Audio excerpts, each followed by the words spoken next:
el oficio que decidió escoger como forma de vida. Y en lo particular, el primer momento que me coloca aquí en la lista es cuando en 1961 los indígenas Yecuana, en el Alto Río Caura, me dijeron que era un ignorante, como un niño. Pues, Uh-huh. pues sí. Amare merequeco cacuaque. Amare merequeque cuaque fue lo que me dijeron. Tú eres como un niño.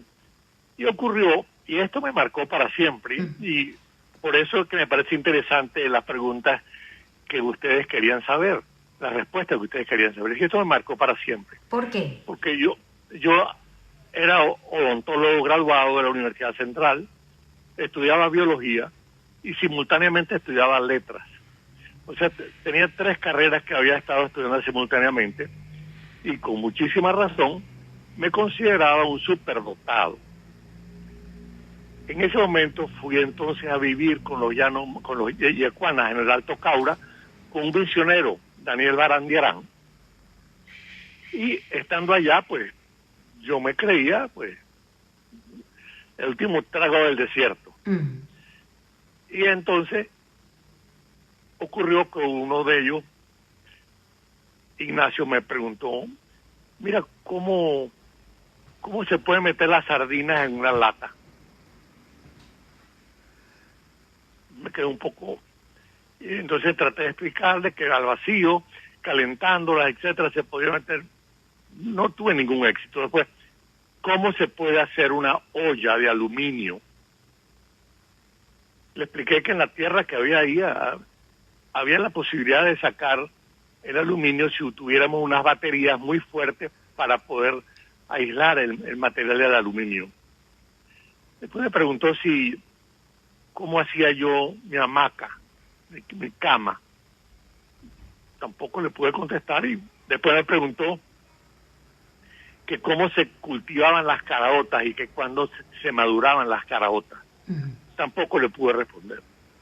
Me dijo, bueno, tú no sabes ni hacer una olla, no sabes ni guardar tus alimentos, no sabes absolutamente nada.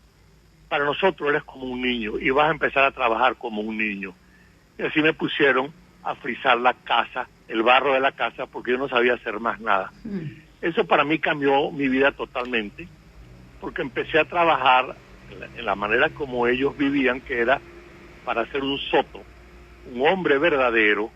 Había que saber hacer todas las cosas que uno necesitaba, no comprarlas. Comprar es huesoma. Tiriyaji es hacer lo que uno necesita. Entonces, el ser autosuficiente y poder saber hacer todo lo que uno necesita es para ellos el símbolo de ser un verdadero hombre. Interesante. Un soto. Sí, la visión de usted era precisamente, bueno, me voy a formar en distintas carreras para poder enfrentar y saber de la vida, ¿no? Sí, sin duda. Así es, sí. Pero hay otra perspectiva también, ¿no? Que es la perspectiva yecuana. Supongo que por eso, pues, lo marcó. Eso me cambió totalmente la vida. Desde ese momento en adelante, yo empecé a ser fui otro.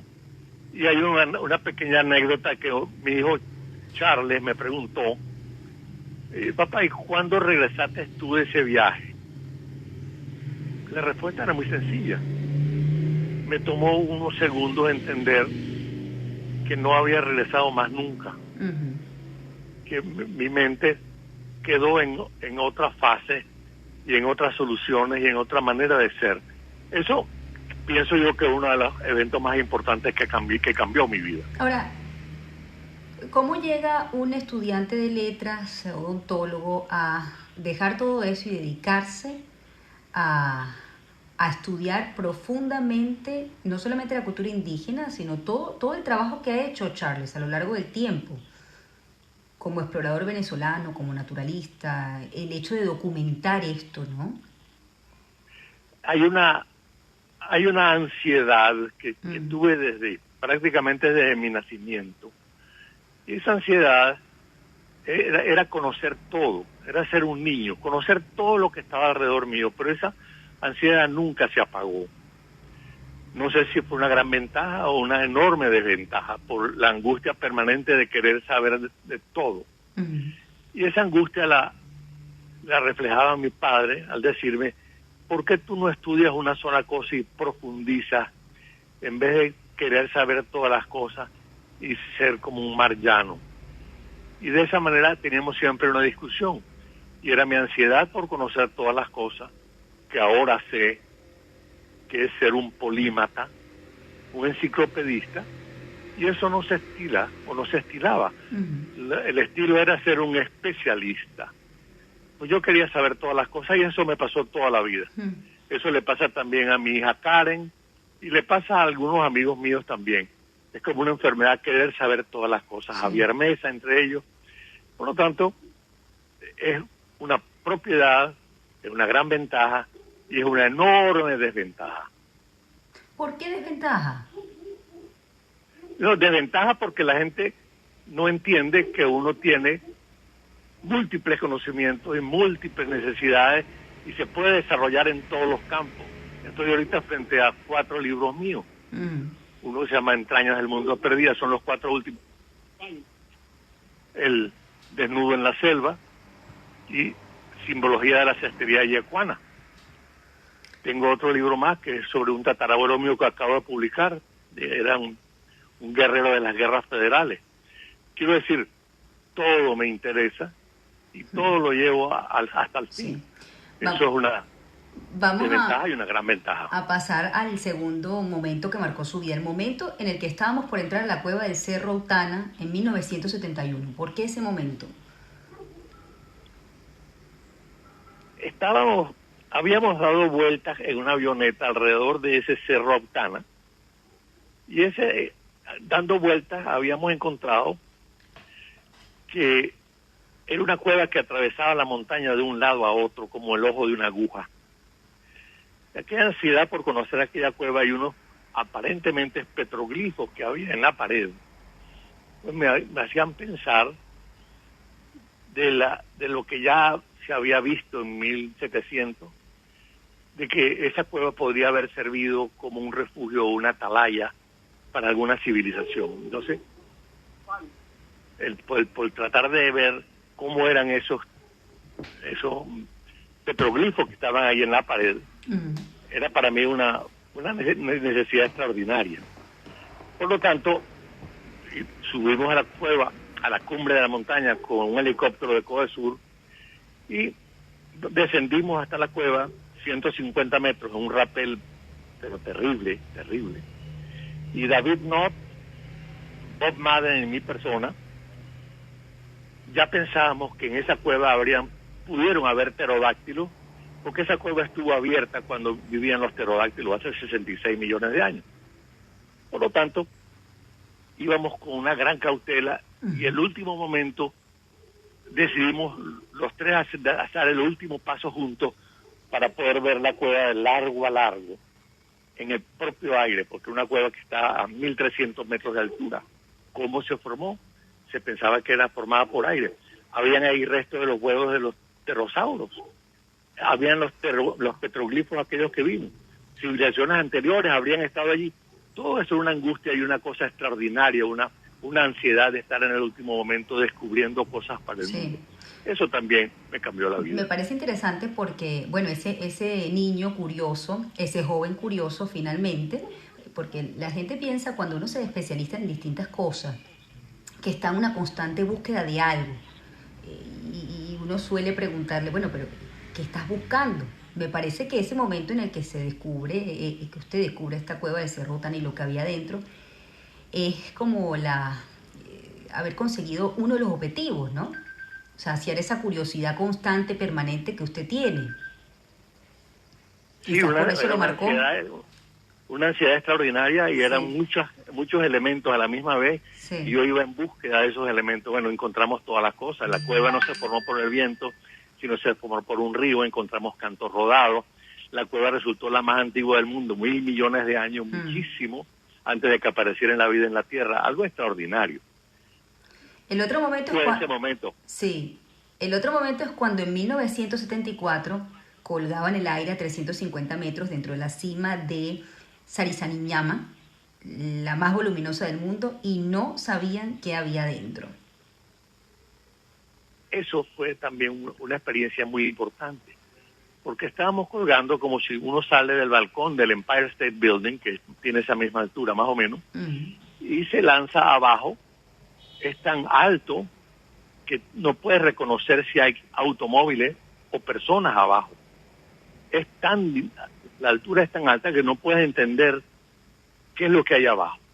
Y aquello había estado aislado, aquel fondo de aquella caverna, que es la más amplia del mundo, la cima de Sarisariñama. ¿Qué es lo que habría allá abajo? ¿Qué plantas habría? ¿Qué animales habría? ¿Qué cosas pudieron haber estado aisladas? Así como se hablaba del Roraima cuando sube Stern y se escribe después la novela El Mundo Perdido de Conan Doyle, diciendo que habían dinosaurios. Bueno, podrían haber dinosaurios allá abajo, claro. Cualquier cosa podía estar aislada allá abajo. Y cuando llegamos abajo, en la primera noche empezamos a escuchar cosas espantosas, unos ruidos terribles en la noche. Unos ruidos terribles y cosas que pasaban sobre nuestras cabezas y acostados y acurrucados con un viento extraordinario. No podíamos entender qué es lo que nos estaba pasando, qué animales habían allí alrededor nuestro. Después, en 1976 volvimos, en el año 2002 volvimos a Sarisariñama y claro, ya sabíamos bien lo que había. Encontramos la colonia de guácharos más grande que existe en el país, estaba ahí. Eran guácharos. Y ese ruido espantoso en la noche eran los guácharos que salían de la cueva por millares. Eso fue una experiencia bien importante. Qué interesante. Y encontramos, claro, plantas nuevas para el mundo, ranas nuevas para el mundo, todas cosas nuevas que habían quedado aislados en el fondo de esa, y se habían desarrollado, evolucionado en el fondo de esa gran cima de Sarisariñama. A ver, el otro momento es en 1991, cuando, acompañado por Napoleón Chagnon, en el poblado Yanomami de Dorita Teri, un flechero quiso asesinarlos. Bueno, este es un evento un poco delicado de conversar, Ajá. pero es un evento como el que se salva de un accidente de avión o un naufragio. Estábamos en el poblado de Dorita Teri, un poblado Yanomami, y era un poblado que íbamos a visitar y del cual conocíamos desde 15 años antes algunos de sus habitantes. Pero para nosotros fue una enorme sorpresa que la gente del poblado, el capitán y el Uno Kai es el que está, es el hombre que está sin ningún tipo de miramiento y es el que te puede matar. El hombre que no tiene miedo, el Uno Kai. Bueno, estábamos en ese poblado haciendo la visita y el jefe del poblado, el Pátano Baturi, él estaba enfurecido y agarró un hacha para matar a Chañón.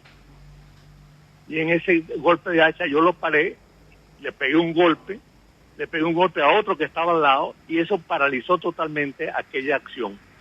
Pero ¿por qué fue esa acción? ¿Por qué nos querían matar, etcétera? Eso fue para nosotros una cosa muy traumática. Muy traumática. Después entendimos, supimos, por boca de ellos mismos, un mes después, que nos habían mandado a matar. Nos habían mandado a matar porque nosotros estábamos totalmente opuestos a lo que fuera la misionización o las misiones religiosas. Nosotros estamos opuestos a las misiones religiosas. No creíamos, no queríamos, no aceptamos que se les cambiara las religiones, las creencias, todo a los indígenas para civilizarlos, entre comillas, porque eso no funcionaba nunca. Y toda la vida supimos de eso y toda la vida tratamos de eso. Y nosotros éramos un problema para la misión y un individuo, no mencionaré quién fue, cómo fue, ni qué misión fue, nos mandaron a matar, sencillamente, y no iba a quedar ningún resto de nosotros para nada. Era por imprudencia, ya se había declarado por la prensa. Bueno, eso está escrito en varios libros. Sí. Ahora, está publicado en varios libros. Le hago una pregunta. De esa forma, digamos, como se maneja en alguna circunstancia, pues la ley, como le dicen, la ley de la selva, usted nunca regresó, pero sí le ha tocado convivir entre la selva y la ciudad. ¿En qué nos parecemos? Bueno, yo pienso que su pregunta es bastante interesante. Y es interesante porque no nos parecemos en nada. Nosotros estamos tratando de comprar todo y hacer alarde de lo que hemos comprado y mostrar a la gente las cosas que hemos comprado. Y hemos perdido el valor de mostrar qué es lo que hacemos, qué es lo que creamos, qué es lo que fabricamos nosotros mismos, qué es lo que inventamos, qué es lo que buscamos. Entonces hay un conflicto entre la gente que está comprando y mostrando, haciendo alarde de las cosas que compra, y la otra gente, entre ellos campesinos, gente del campo, los indígenas y la gente que sabemos que es lo que es valioso para cada uno, que estamos tratando de hacer, fabricar, crear, inventar.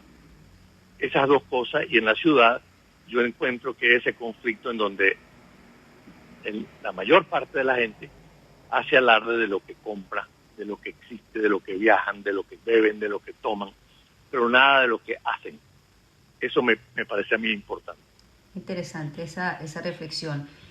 Fíjese que leyendo los momentos, falta uno, ¿no? Pero pensé yo que iba a incluir el reciente incendio que, bueno, hizo que usted perdiera años de investigaciones de estos viajes que me ha contado durante esta entrevista, ¿no? Y fíjese que no lo puso y me llamó la atención.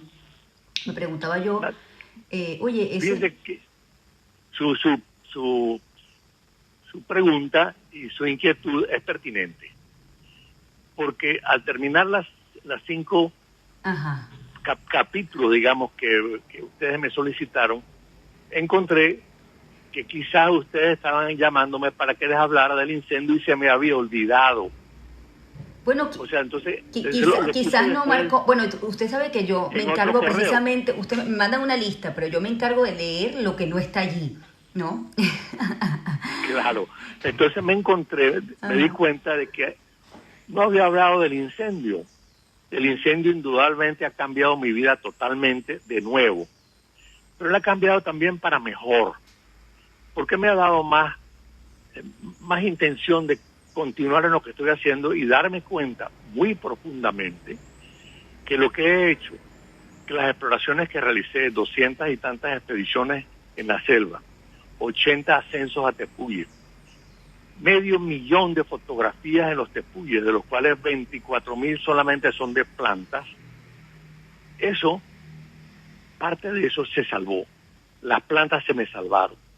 Perdí muchísimas cosas, todos mis apuntes de viaje, todos los apuntes con los cuales yo hice el último libro que se llama Simbología de la Cestería Yecuana, que es una joya. Todo eso se perdió, pero encontré en mi computadora y en 5 discos duros que había subido a la sala de la casa para trabajar, que tenía lo que yo estaba por hacer. Varios libros, son 4 libros que tenía por hacer y todos los tenía en la mano. Por lo tanto no se perdieron. Entonces, ¿qué encontré? Que como si hubiera muerto, así como la gente que muere del COVID. Acabo de salir ayer del COVID y mi esposa Fanny también acaba de salir. Mi hijo John se encuentra ahorita con COVID. Sí. Pero nos encontramos, o me encuentro, con una gran ilusión escribiendo un libro para el Banco Nacional de Crédito, para los Nogueroles, sobre las plantas del mundo perdido. Esas plantas del mundo perdido, de 24,000 fotografías, escogí 400 de las plantas más notables, de las heliánforas, de las dróseras, de la utricularia, plantas carnívoras y no carnívoras que hay en esas cumbres de las montañas, que Conan Doyle, el autor de Sherlock Holmes, hizo una novela que se llamó El Mundo Perdido, y por eso llamo yo a este libro Las plantas del mundo perdido, y estoy en este momento, hoy, esta mañana, todos los días, escribiendo el texto para ilustrar, para acompañar esas fotografías que van a hacer ese libro algo maravilloso. Entonces, esa idea de ese libro maravilloso, otro libro sobre las plantas que utilizan los Yecuana, otro sobre las plantas que utilizan los Yanomami, es una cosa que me mantiene a mí tan distraído y tan absorto, que el asunto del incendio, que precisamente esta mañana pedí al Missouri Botanical Garden los 9 tomos de 2,000 páginas cada uno que se me quemaron para que me los vendan. Entonces me doy cuenta de que he pasado una etapa, he sobrevivido al COVID y me encuentro en la mayor actividad intelectual que puede tener un ser humano escribiendo 8 y 10 horas diarias para producir otro libro y dejar constancia de lo que vi en mi tiempo. Sí. Y eso es una ansiedad que me produce a mí, ese descubrir, ese transmitir, ese apoyar. Y gracias, hablando de apoyos, al apoyo de mi hija Karen, al apoyo de mi esposa Fanny, y al apoyo de todos mis hijos, John, Charles, María Margarita y Carla, que están pendientes de todo lo que yo necesito. Y eso me estimula y me hace decirle, Shirley, que hay mucho de mí para rato, que de acuerdo a lo que han vivido mis familiares, me quedan unos 20 años más de vida. Por lo tanto, estos 20 años más de vida los voy a dedicar a continuar escribiendo todas esas cosas que yo vi en mi tiempo. Que vio, que están en su mente y que están allí. A mí me llama mucho la atención, ya tengo que ir despidiendo, esto que ha pasado, porque es muy duro cuando se quema la investigación que se ha hecho, porque es como, especialmente pues uno siente, mire que yo soy hebrea, tenemos digamos una larga relación con ese tipo de cosas, cuando se quema o cuando le queman a uno su memoria, sus recuerdos, y luego la tarea de reescribirlo. Yo creo que ahí uno encuentra el ánimo para reescribir la historia, ¿no? Y que esa memoria pues no se pierda.